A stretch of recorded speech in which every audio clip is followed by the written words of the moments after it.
بزرگان محترم اور برادران عزیز،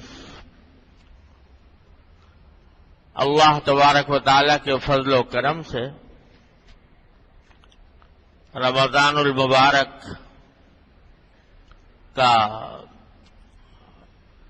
تقریباً آدھا مہینہ اللہ تبارک و تعالی نے عطا فرمایا، اور اب اس کا صرف آدھا مہینہ باقی ہے۔ اللہ تبارک و تعالی اس باقی ماندہ اوقات سے صحیح فائدہ اٹھانے کی توفیق عطا فرمائے۔ یہ مہینہ، جیسا کہ میں نے پہلے جمعے میں عرض کیا تھا، یہ اللہ تبارک و تعالی نے ہم لوگوں کو غفلت سے نکالنے کے لیے مقرر فرمایا ہے کہ 11 مہینے ہم غفلت میں مبتلا رہتے ہیں، اپنے دنیا کے کام دھندوں میں لگے ہوئے ہیں، آخرت کی طرف دھیان نہیں، آخرت کی فکر نہیں، اللہ تبارک و تعالی کے ساتھ تعلق مضبوط کرنے کا جذبہ سرد پڑا ہوا ہوتا ہے، اور دنیاوی مفادات کی دوڑ میں وقت گزر رہا ہوتا ہے۔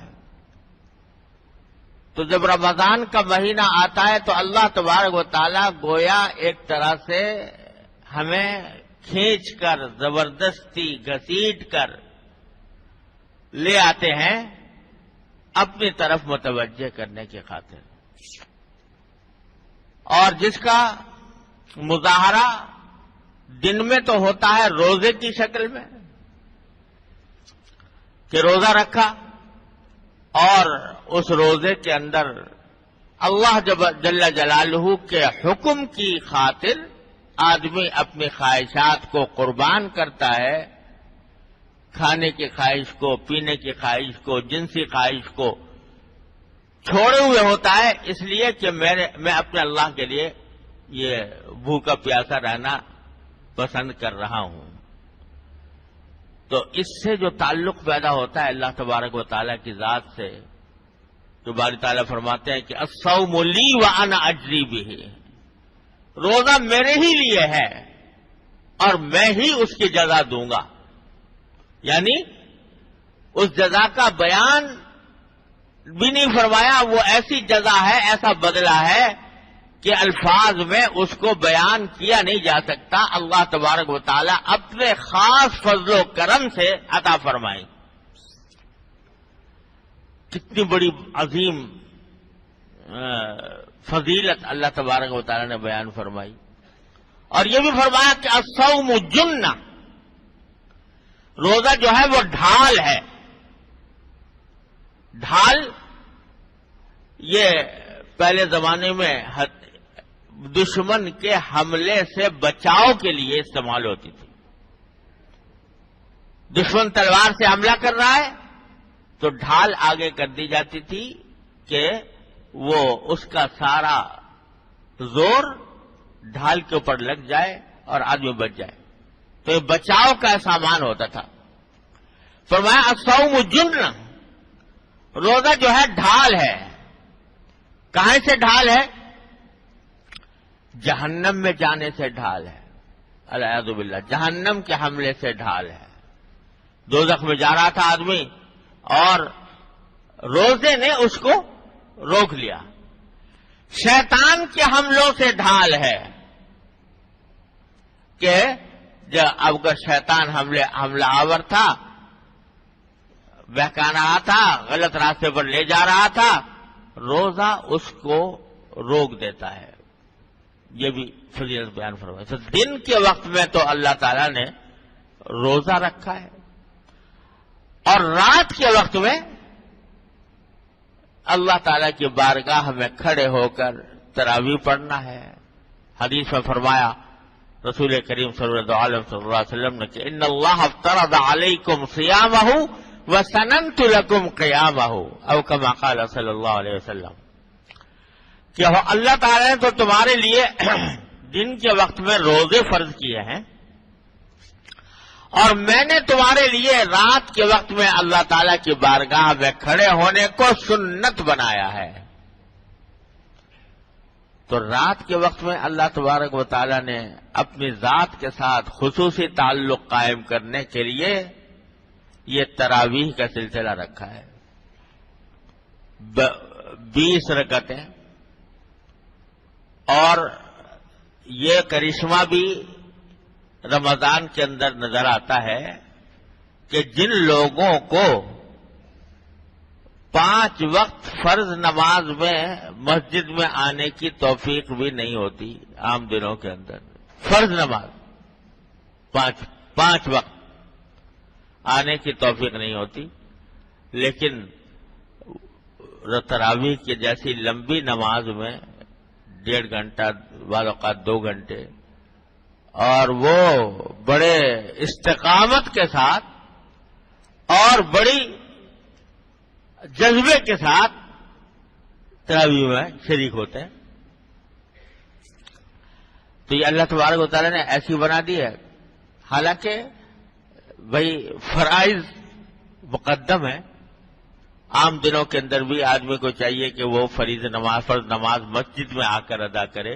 نبی کریم صلی اللہ علیہ وسلم نے فرمایا کہ میرا دل چاہتا ہے کہ میں ان لوگوں کے گھروں کو آگ لگا دوں جو مسجد میں نماز پڑھنے کے لیے نہیں آتے۔ تو اتنی فضیلت ہے، اتنی تاکید ہے جماعت کی، تو عام دنوں بھی کرنی چاہیے، لیکن رمضان کی برکت یہ ہے کہ جو لوگ عام دنوں کے اندر فرض نمازوں کے اندر بھی مسجد میں نہیں آتے، تراویح میں لمبی لمبی رکعتیں ہوتی ہیں مگر کھڑے، تو یہ اللہ تبارک و تعالیٰ میں کہہ رہا ہوں، گھسیٹ کر اللہ تعالیٰ بلاتے ہیں، اس میں کھینچ کر بلاتے ہیں، آ جاؤ ذرا غافلو، غفلت شعارو، آ جاؤ میرے پاس۔ تو اللہ تبارک و تعالیٰ اس طرح بلاتے ہیں۔ اور میرے شیخ حضرت عارفی قدس اللہ تعالیٰ سرہ، اللہ تعالیٰ ان کے درجات بلند فرماتے ہیں، وہ فرمایا کرتے تھے کہ یہ جو 20 رکعتیں تراویح کی ہیں، یہ اللہ تبارک و تعالیٰ نے ہم کو اور آپ کو ان 20 رکعتوں کے ذریعے 40 مقامات قرب اور زیادہ عطا فرمائے، کیونکہ بندہ اپنے اللہ سے سب سے زیادہ قریب ہوتا ہے سجدے کی حالت میں۔ یہ حدیث کا مضمون ہے۔ سب سے زیادہ قریب کب ہوتا ہے؟ جب اللہ کی بارگاہ میں سجدہ کرنا ہوتا ہے، اس وقت اللہ سے سب سے زیادہ قریب ہوتا ہے۔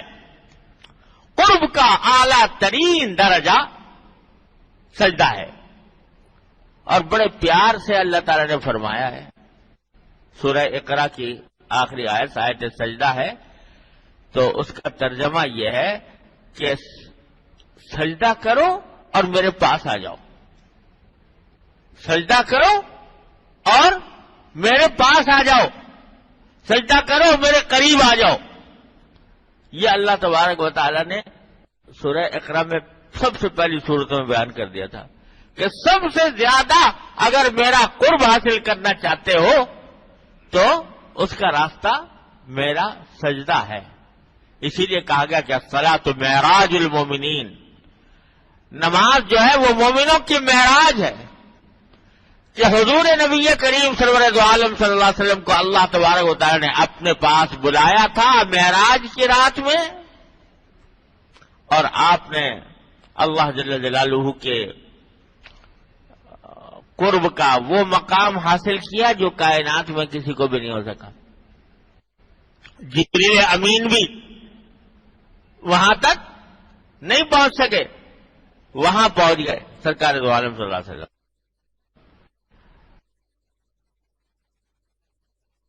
تو اللہ تعالی سے گویا زبان حال سے فرمایا کہ مجھے تو آپ نے یہ قرب کا یہ مقام عطا فرما دیا، اپنی امت، میری امت کے لیے قرب کا کیا راستہ ہو؟ تو اللہ تعالیٰ نے فرمایا لو تحفہ لے جاؤ 5 نمازوں کا. یہ 5 نمازوں کا تحفہ تمہاری امت کے لیے ہے، اور یہ ایسا تحفہ ہے کہ جب تمہاری امت کا کوئی فرد بھی نماز میں ہمارے سامنے پیشانی ٹیکے گا اس کو معراج حاصل ہو جائے گی. الصلاۃ معراج المومنین، یہ قرب کا اعلیٰ ترین مقام ہے جو سجدے کے ذریعے حاصل ہوگا.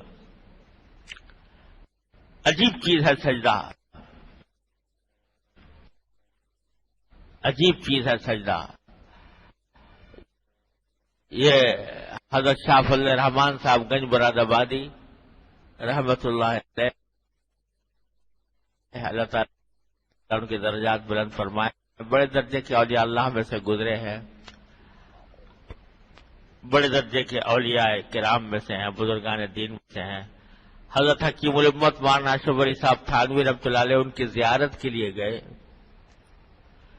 تو جب چلنے لگے حضرت شاہ فضل الرحمان صاحب کے پاس سے چلنے لگے تو حضرت کو بلایا پاس، اور جیسے سرگوشی کے انداز میں کہا کہ میاں اشرف علی تم سے کیا بتائیں، جب ہم سجدے میں جاتے ہیں تو ایسا لگتا ہے کہ اللہ میاں نے پیار کر لیا. جب ہم سجدے میں جاتے ہیں تو ایسا لگتا ہے کہ اللہ میاں نے پیار کر لیا. تو جن لوگوں کو اللہ تبارک و تعالیٰ اس سجدے کی وہ کیفیت عطا فرماتے ہیں ان کو احساس بھی ہوتا ہے. ہم لوگ تو سجدے اس طرح کرتے ہیں کہ دل کہیں اور دماغ کہیں، یہ بھی پتہ نہیں کہ پیشانی کہاں ٹکی ہوئی ہے، کس کی بارگاہ میں ٹکی ہوئی ہے، کس کے سامنے ہم سجدہ کر رہے ہیں، یہ بھی خیال نہیں ہوتا. لیکن اگر سجدہ سجدے کی طرح ہو اور اللہ تبارک و تعالیٰ کی بارگاہ میں سر کو ٹیکنے کا احساس ہو، اس کا شعور ہو، تو اس سے زیادہ قرب اللہ تبارک و تعالیٰ کے ساتھ کسی اور حالت میں نہیں ہوتا. اقرب ما یکون العبد الی اللہ فی السجود، رسول کریم صلی اللہ علیہ وسلم کے نے یہ بات ارشاد فرمائی. ذرا ایک مرتبہ سجدہ جب کرو تو سبحان ربی الاعلی ذرا دھیان سے کہہ دو، توجہ سے کہہ دو، سبحان ربی الاعلی دھیان سے کہہ دو. پھر دیکھو اس سجدے کا کیا مقام ہے، وہ سجدہ کہاں سے کہاں پہنچتا ہے. سر بر قدم حسن قدم بر کلہو تاج، اس ذات کے اس چوکھٹ کے قدموں پر سر رکھا ہوا ہے تو میرے پاؤں کلہ اور تاج کے اوپر ہے. سر بر قدم حسن قدم بر کلہو تاج، دیوانہ بڑی شان سے دیوانہ بنا ہے. تو اللہ تبارک و تعالی نے یہ مقام دیا ہے سجدے کا. قرب کا اعلیٰ ترین مقام سجدہ ہے. تو حضرت ہمارے فرماتے تھے کہ تراویح کے ذریعے اللہ تبارک و تعالی نے ہر مومن کو 40 مقامات قرب مزید عطا فرما دیے عام دنوں کے مقابلے میں. کیونکہ 20 رکعتوں میں کتنے سجدے؟ 40 سجدے. تو 40 مزید سجدے. آؤ ہمارے پاس آ جاؤ، قریب آ جاؤ، سجدہ کرو اور میرے پاس آ جاؤ، سجدہ کرو اور میرے پاس آ جاؤ، سجدہ کرو اور میرا قرب حاصل کر لو. یہ اللہ تبارک و تعالی نے 40 مقامات قرب رات کے وقت میں بندے کو دیے ہیں. اور یہ تو تراویح جو ہے ہماری آسانی کی خاطر اللہ تبارک و تعالی نے رات کے شروع والے حصے میں رکھ دی کہ پتہ نہیں یہ کیسے لوگ ہیں، کوئی اٹھے نہ اٹھے رات کے وقت میں تہجد کے لیے. کم از کم شروع ہی میں ہمارے پاس آ جائے اور قرب کا مقام حاصل کر لے. اور اس کے بعد بھی تراویح کے بعد بھی کسی اللہ کے بندے کو رات کے وقت میں اٹھنے کی توفیق ہو. جیسا میں نے عرض کیا کہ سحری کے لیے تو اٹھتے ہی ہیں اپنی پیٹ پوجا کرنے کے لیے، تو تھوڑا سا پہلے اٹھ کر اللہ تبارک و تعالیٰ کی بارگاہ میں اور حاضر ہو جاؤ. آخر شب کی جو اٹھنا ہے، آخر شب میں اللہ تبارک و تعالیٰ کی بارگاہ میں جو حاضری ہے وہ کچھ اور ہی مزہ رکھتی ہے، اس کے کچھ اور ہی خواص ہیں. ان ناشئۃ اللیل ہے اشد وطئا واقوم قیلا. قرآن نے کہہ دیا کہ رات کو اٹھ کر جو عبادت کی جاتی ہے آخر شب میں، وہ ذرا مشقت تو ہے اس میں، لیکن اس میں بات بھی بڑی سیدھی نکلتی ہے. یہ بھی فرماتے ہیں اللہ تبارک و تعالی. اور اس وقت میں جو بات کہی جاتی ہے سیدھی پہنچتی ہے اللہ تبارک و تعالی کے بارگاہ میں. جو دعائیں کی جاتی ہیں سیدھی پہنچتی ہیں. تو جو توفیق ہو تو وہ بھی اللہ تعالیٰ کی نعمت اور قرب کا مقام مزید حاصل ہو رہا ہے. تو سارا رمضان اللہ تبارک و تعالیٰ نے ہمارا آپ کا ایسا بنایا ہے کہ اس بندے کو جو غفلت میں پڑا ہوا ہے، آخرت سے کو بھولے ہوئے ہے، اللہ تعالیٰ کے تعلق سے دور ہوا جا رہا ہے، اس کو پکڑ کے بلا لو اور دن کے اندر روزہ رکھوا کر رات کو اپنے بارگاہ میں کھڑا کر کے اس کو اپنے قرب کا مقام عطا کر دو. یہ ہم سے قریب ہو جائے، بھاگے نہ جائے، دور نہ جائے، تعلق ہمارے ساتھ مضبوط کر لے. یہ ہے سارا رمضان کا مقصود. اللہ تعالی ہمیں حاصل کرنے کی توفیق عطا فرمائے. اور اس مقصود کا جو عروج ہے وہ رمضان کے آخری عشرے میں ہے، جو انشاءاللہ چند دن کے بعد شروع ہونے والا ہے. 20ویں روزے کی رات سے شروع ہو جائے گا. یہ عشرہ اخیرہ جو ہے یہ سارے رمضان کا نچوڑ ہے، اس کا عطر ہے، سارے رمضان کا عطر ہے. یہ 10 راتیں یا 10 دن جو آنے والے ہیں، اللہ تبارک و تعالیٰ نے اس میں عجیب کچھ اپنے خزانے، اپنے انوار کے، اپنے برکات کے، اپنی رحمتوں کے خزانے اس میں رکھے ہوئے ہیں. اس میں اللہ تعالیٰ کی رحمتوں کی گھٹائیں امڈ رہی ہے، مغفرت کے بہانے تلاش کیے جا رہے ہیں، اور بندوں کو جہنم کی آگ سے رہائی کے پروانے عطا ہو رہے ہیں اس عشرے کے اندر. اور اسی میں شب قدر آنے والی ہے. کوئی نہ کوئی رات شب قدر ہوگی. اتنی زبردست رات ہے کہ قرآن نے پوری سورت نازل فرما دی. انا انزلناہ فی لیلۃ القدر، ہم نے قرآن نازل کیا لیلۃ القدر میں. اب پھر فرماتے ہیں وما ادراک ما لیلۃ القدر. اللہ اکبر. حضور اقدس صلی اللہ علیہ وسلم سے خطاب کر کے فرما رہے ہیں کہ تمہیں کیا پتا لیلۃ القدر کیا ہے.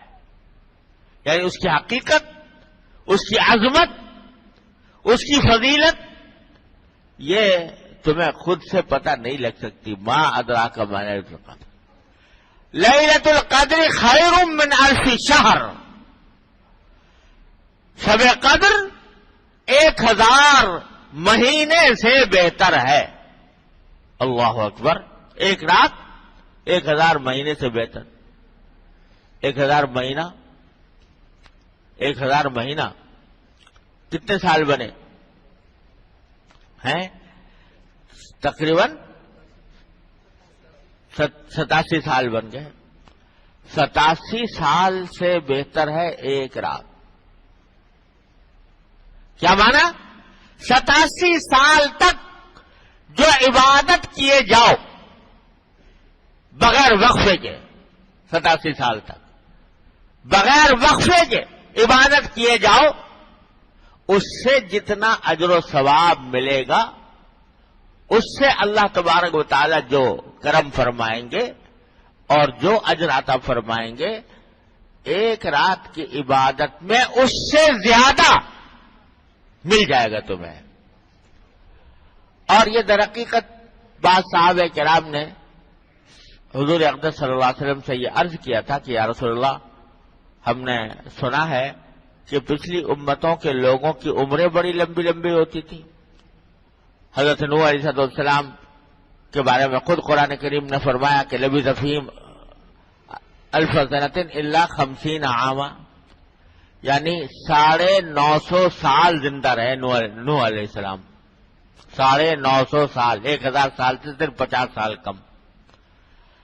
تو صحابہ کرام نے عرض کیا کہ رسول اللہ، پچھلے جن لوگوں کی عمریں اتنی لمبی لمبی تھیں تو ظاہر ہے اتنی لمبی عبادت بھی کرتے رہے وہ اتنے دنوں تک، ان کی عبادتوں کی تعداد بڑھ گئی، ان کے نمازوں کی تعداد بڑھ گئی، ان کی ذکر کی تعداد بڑھ گئی، تو ان کو تو ثواب بہت زیادہ ملے گا۔ اور ہماری عمر کم ہے، کوئی 40 میں چلا گیا، کوئی 45 میں، کوئی 60 میں، کوئی 70 میں، کوئی 80 میں، تو زیادہ سے زیادہ 80-90 ہو گئی عمر، تو ہم ساری زندگی بھی عبادت کرتے رہے تب بھی وہاں تک نہیں پہنچ سکتے۔ اللہ تعالیٰ نے یہ دے دی رات کہ غم نہ کرو اے امت محمدیہ علی صاحب الصلاۃ والسلام، غم نہ کرو، ایک رات تمہیں ایسی دیتے ہیں ہر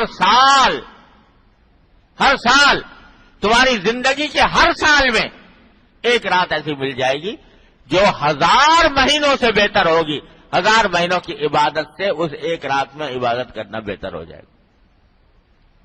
اللہ تعالی نے عطا فرما رمضان میں دے دی۔ حضور اقدس صلی اللہ علیہ وسلم کو اللہ تعالیٰ کے بھی انداز ہیں اپنے محبوب صلی اللہ علیہ وسلم کے ساتھ بھی اور اپنے محبوب کی امت کے ساتھ بھی۔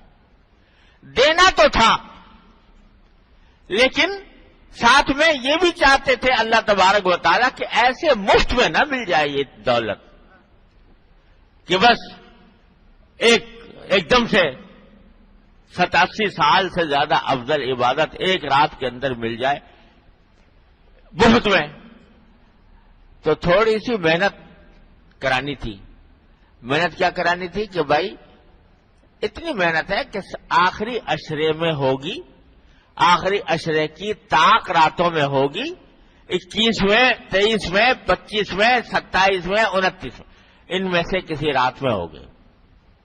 اب اس ایک رات کو تلاش کرنے کے لیے 5 راتوں میں محنت کرو، 5 راتوں کو جاگنے کی، 5 راتوں میں عبادت کرنے کی کوشش کرو، 5 میں کرو گے تو کسی نہ کسی میں شب قدر مل جائے گی۔ یہ تھا منظور اللہ تعالیٰ کو، لیکن میں نے عرض کیا نا اپنے محبوب کے ساتھ، اپنے محبوب کی امت کے ساتھ انداز نرالے ہیں۔ تو شروع میں کیا ہوا؟ شروع میں حضور اقدس صلی اللہ علیہ وسلم کو بتا دیا، متعین کر کے بتا دیا فلاں رات میں ہوگی، بتا دیا۔ اب حضور اقدس صلی اللہ علیہ وسلم جب اپنی امت کو بتانے کے لیے آپ نے ارادہ فرمایا کہ وہ رات میں بتا دوں تاکہ لوگ اس رات میں اہتمام کریں، تو کیا ہوا؟ حضور فرماتے ہیں کہ جب میں بتانے آ رہا تھا تو 2 آدمیوں میں جھگڑا ہو رہا تھا، آپس میں لڑ رہے تھے، جھگڑ رہے تھے۔ اس جھگڑے کی نحوست یہ ہوئی کہ میں جو رات بتائی گئی تھی وہ میرے دماغ سے نکل گئی۔ کون سی رات تھی؟ بھول گیا میں۔ اللہ میں نہیں بلوایا، ظاہر ہے کون بلوائے گا؟ یہ کیا وہ جو میں نے عرض کیا کہ مقصد تو یہ تھا کہ تھوڑی سی محنت کرائی جائے، لیکن اس مقصد کو حاصل کرنے کے لیے اللہ میاں نے ایک نرالا انداز اختیار فرمایا، بتا بھی دیا بھلا بھی دیا، بتا بھی دیا کہ فلاں رات میں ہوگی اور پھر بھلا بھی دیا۔ اور بھلا کس طرح دیا کہ 2 آدمی جھگڑ رہے تھے، ان کے جھگڑے کی نحوست یہ ہوئی کہ مجھے وہ شب قدر میرے دماغ سے نکل گئی کہ کون سی رات میں تھی۔ یہ کیا ہوا؟ یہ انداز اختیار فرمایا گیا بتانے کے لیے کہ مسلمانوں کے درمیان آپس میں جھگڑا ایسی منحوس چیز ہے، ایسی خراب چیز ہے کہ اس کی نحوست سے اتنی بڑی فضیلت کا آسانی سے حاصل کرنے کا راستہ ختم ہو گیا. یہ بتانا مقصود تھا. تو اس کے لیے طریقہ یہ اختیار کیا. تو میں نے عرض کیا نا کہ اپنے محبوب کے ساتھ، اپنے محبوب کی امت کے ساتھ اللہ تبارک و تعالیٰ کے طریقے نرالے ہیں. ان میں سے ایک یہ ہے، دیکھو 5 نمازیں فرض کرنی تھی کہ نہیں؟ منظور تو یہ تھا کہ امت کے اوپر 5 نمازیں فرض ہوں، لیکن شروع میں کتنی کی؟ ارے بولا کرو یار، کتنی کی؟ 50. پھر موسیٰ علیہ السلام کے پاس سے آ گئے، موسیٰ علیہ السلام نے کہا کم کراؤ، پھر کم جا کے کرا دی. پھر آ گئے، پھر رکے پہنچے، پھر کم کرا دی، پھر کم کرا دی، یہاں تک کہ 5 رہ گئی. کیا اللہ میاں کو نہیں پتا تھا کہ 50 ان کو دشواری ہوگی؟ موسیٰ علیہ السلام نے بتایا. ارے یہ سب انداز ہے محبت کے، یہ پیار کے انداز ہے، یہ پیار کے انداز ہے. بہت ساری باتیں، بہت ساری حکمتوں کی خاطر یہ طریقے اختیار کیے جاتے ہیں. منظور تو وہی تھا 5 ہی نمازیں، لیکن 5 نمازوں میں 50 کا ثواب دینا تھا. 5 نمازوں میں 50 کا ثواب دینا تھا. اس واسطے یہ طریقہ اختیار فرمایا کہ 50 فرض کی اور پھر گٹاتے 5 تک لے آئے. اور امت کو بھی ذرا احساس رہے کہ دیکھو اللہ تعالیٰ کی رحمت کہ اس نے 50 کے بجائے ہماری 5 کر دی، اور پھر اس کے 5 نمازوں کی فضیلت 50 کے برابر. تو ایسے شب قدر کا بھی قصہ ہوا. پہلے متعین بتا دیا، پھر بلا دیا، اور نحوست بتا دی جھگڑے کی. دو مسلمانوں کے درمیان جھگڑا بڑی مصیبت کی چیز ہے، بڑی نحوست کی چیز ہے. اس سے ہر قیمت پر بچنا چاہیے. خیر بھائی، بات دوسری طرف نکل گئی. عرض یہ کر رہا تھا کہ یہ نعمت آنے والی ہے انشاءاللہ عشرہ اخیرہ میں، جس کا حاصل کرنے کا سب سے اچھا طریقہ تو اعتکاف ہے جو اللہ تعالیٰ نے اور حضور اقدس صلی اللہ علیہ وسلم نے رکھا کہ آدمی اعتکاف میں ہو. اعتکاف میں سو بھی رہا ہوگا تو عبادت میں شمار ہوگا، تو شب قدر یقینی طور پر مل جائے گی. نہ ہو تو جتنا ہو سکے ان 5 راتوں میں جاگنے کا اہتمام کریں، زیادہ سے زیادہ عبادت کا اہتمام کریں، اور فضول مشغلوں میں ان راتوں کو نہ گزاریں. ہمارے ہاں ایک مصیبت بن گئی ہے رسم پرستی. بجائے اس رات کا صحیح نفع حاصل کرنے کے جلسے ہو رہے ہیں، تقریبات ہو رہی ہیں، دیگیں چل رہی ہیں، دسترخوان بچھ رہے ہیں. اسی میں ساری رات گزر گئی اور جو مقصود تھا وہ حاصل نہ ہوا. اس کے بجائے یہ رات اس کام کے لیے ہے کہ آدمی تنگوش ہے، تنہائی میں بیٹھے، وہ ہو اور اس کا اللہ ہو، وہ ہو اور اس کا اللہ ہو. اپنے اللہ کے سامنے سجدے کرے، اپنے اللہ سے مانگے، اس کے سامنے اپنے دامن مراد پھیلائے اور اللہ تبارک و تعالیٰ سے تعلق مضبوط کرے. یہ ہے اس کام. جتنی ہو سکے نفلیں پڑھو، قرآن کریم کی تلاوت کرو، ذکر کرو، تسبیح کرو اور دعائیں مانگو جتنی ہو سکے. اور بھائی دعائیں خاص طور پر ہمارا ملک جو ہے اس وقت اللہ بچائے، پتہ نہیں کس عذاب میں مبتلا ہے. اللہ تعالیٰ اپنے قہر سے بچائے، اپنے غضب سے بچائے. ہر طرف سے آفتوں کا ایک سیلاب ہے. سیلاب الگ ہے، بد امنی الگ ہے، خانہ جنگی الگ ہے، خودکش حملے ہو رہے ہیں، امریکہ کی غلامی میں جا رہے ہیں، اور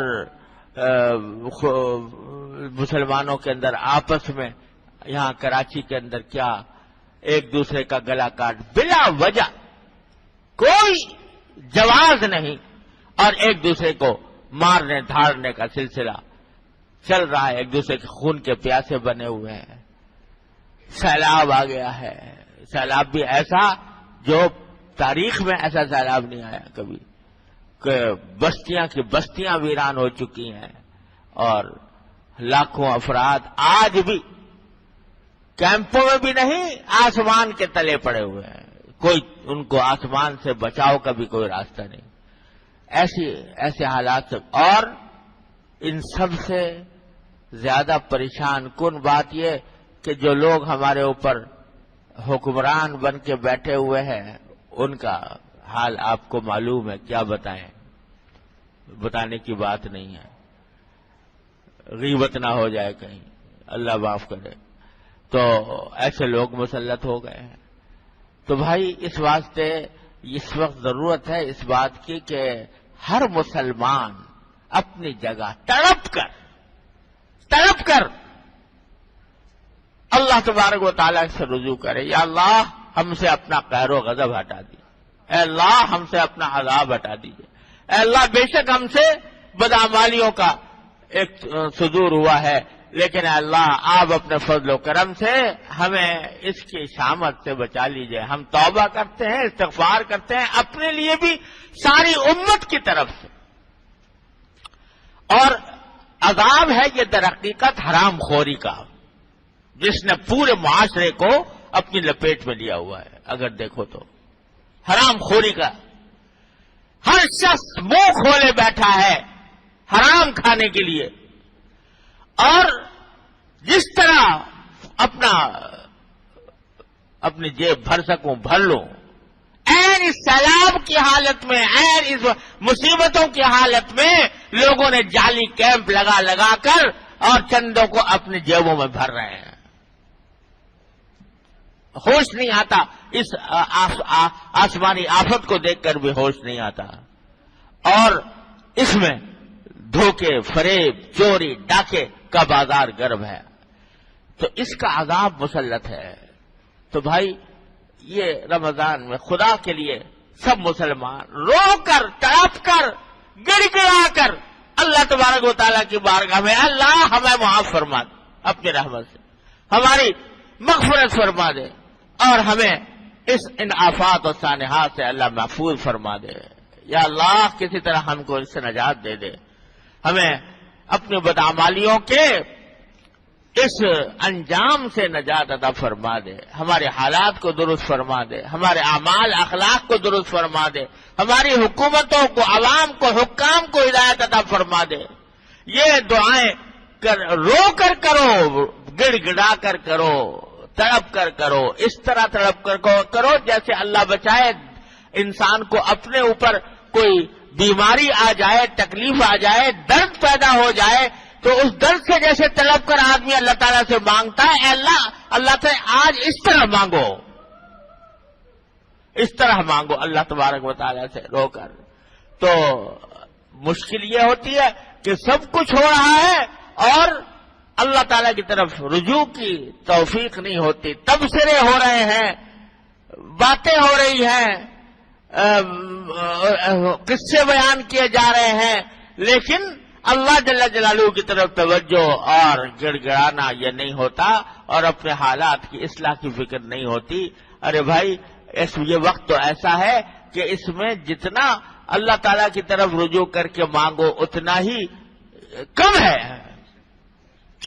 اور اپنے مصیبت زدہ بھائیوں کو امداد کے لیے جتنا ہو سکے خرچ کرو. اللہ تبارک و تعالیٰ کی توفیق عطا فرمائے تو خرچ کرو. بس ایسے جگہ مشکل یہ آ گئی ہے کہ لوگ خرچ کرنا چاہتے ہیں لیکن کہاں سے دیں کہ صحیح جگہ پہنچ جائے، کہاں دیں کہ صحیح جگہ پہنچ جائے. لوگ ماشاءاللہ اب بھی جذبہ رکھتے ہیں، ایسا جذبہ رکھتے ہیں، یہ قوم ایسا جذبہ رکھتی ہے کہ اگر دینے پر آ جائے تو بہت کچھ دے دے، لیکن بشرطے کہ بھروسہ ہو کہ صحیح جگہ پر پہنچے گا.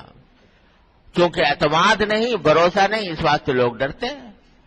تو بہرحال لیکن اس بے اعتمادی کی فضا میں بھی الحمدللہ ایسے ادارے ہیں موجود جن پر اعتماد کیا جا سکتا ہے. الحمدللہ عافیت کے ساتھ وہ خرچ کر رہے ہیں اور صحیح جگہ پر خرچ کر رہے ہیں، اہتمام کے ساتھ کر رہے ہیں، تو ایسے لوگوں کو تلاش کرنے کی ضرورت ہے۔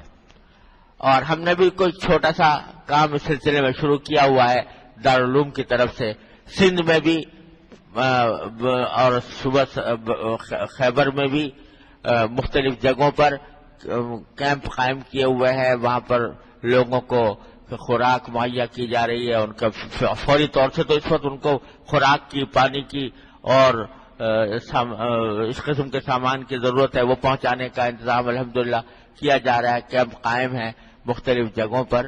تو اگر کوئی ہمیں دارالعلوم کے میں دینا چاہے تو وہ یہاں پر بھی دے سکتا ہے، بیت المکرم میں اسی نام سے رسید کٹوا کر کہ متاثرین سیلاب کے لیے، اور ہمارے ہاں وہاں بھی بھیج سکتے ہیں۔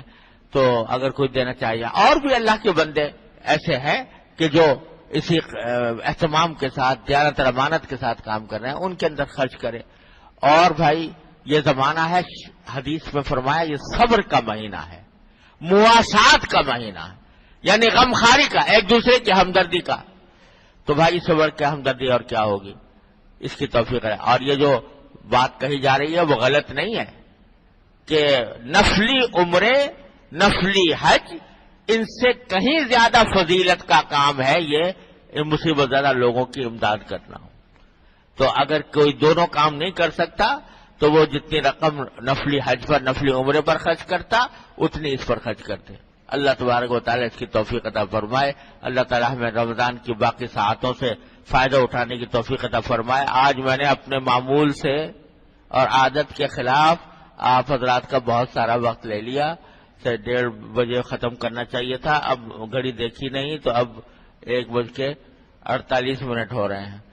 تو لیکن یہ کہ بہرحال بھائی یہ زمانہ ہے اسی کام کا کہ اللہ تعالیٰ کی طرف رجوع ہو اور اس کے اندر کچھ ہم کرنے کی توفیق ہو، تو اللہ تعالیٰ ان باتوں کو ہمارے اوپر مؤثر فرما دے، اور باقی ماندہ جو ساعتیں رمضان کی ہیں اللہ تعالیٰ ان سے صحیح فائدہ اٹھانے کی توفیق عطا فرمائے۔ وآخر دعوانا الحمدللہ رب العالمین۔